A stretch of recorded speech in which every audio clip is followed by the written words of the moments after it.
अप्रैल के पहले 15 दिन में इलेक्शंस कराएंगे।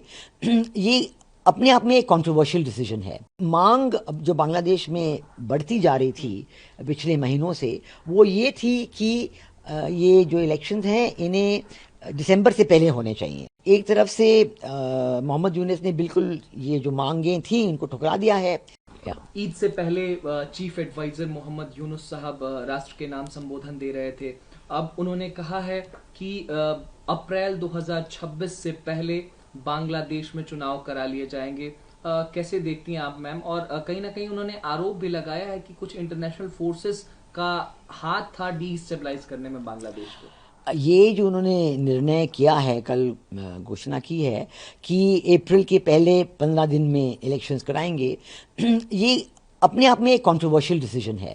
और वो इसलिए कि मांग अब जो बांग्लादेश में बढ़ती जा रही थी पिछले महीनों से, वो ये थी कि ये जो इलेक्शंस हैं इन्हें दिसंबर से पहले होने चाहिए और दिसंबर तक होने चाहिए और दिसंबर के बाद बिल्कुल नहीं होने चाहिए। तो एक तरफ से मोहम्मद यूनुस ने बिल्कुल ये जो मांगें थी इनको ठुकरा दिया है। दूसरी तरफ से हमने ये भी देखा था कि आर्मी, जो बांग्लादेश की आर्मी है, उनके जो आर्मी चीफ हैं जनरल वाकर-उज़्ज़मान, उन्होंने एक सर दरबार की थी, सभा बैठाई थी 2 हफ्ते पहले, और उसमें उन्होंने कई निर्णय लिए थे डिस्कशन के बाद, उनके आर्मी ऑफिसर डिस्कशन के बाद। और उन निर्णयों में से एक ये था कि इलेक्शंस ज़रूर दिसंबर तक होने चाहिए।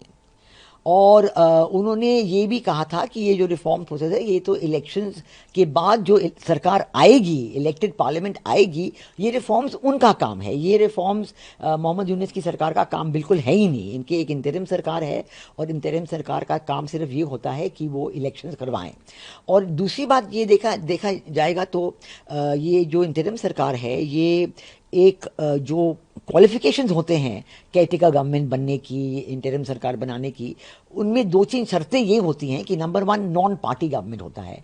ये शर्त उन्होंने रखी नहीं है, क्योंकि हम देख रहे हैं कि लोग जो हिज़्ब उत-तहरीर के मेंबर हैं वो एडवाइज़र हैं इस सरकार में, और इस्लामी आंदोलन बांग्लादेश के लोग इस सरकार में हैं। और हमें सबको, पूरी दुनिया को पता है कि जमात इस्लामी जो है, इस्लामिस्ट पार्टी, वो ही है, असली सत्ता उनके हाथ में है।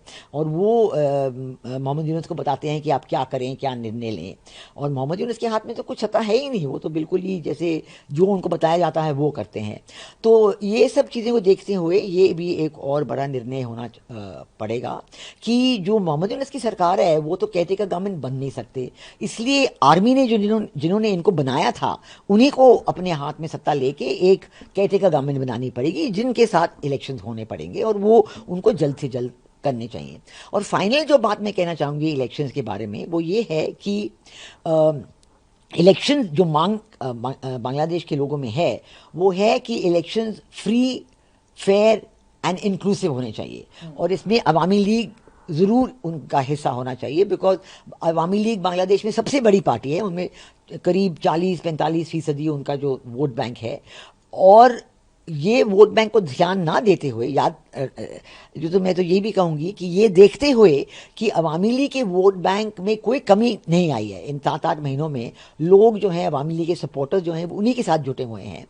और ये जो बात जो है, ये मोहम्मद यूनुस को बिल्कुल पसंद नहीं आई है, और उन्होंने हाल में ही अवामी लीग को बैन, उनकी एक्टिविटीज़ को बैन कर दिया था। और ये जो उनका निर्णय था ये बहुत अनपॉपुलर था।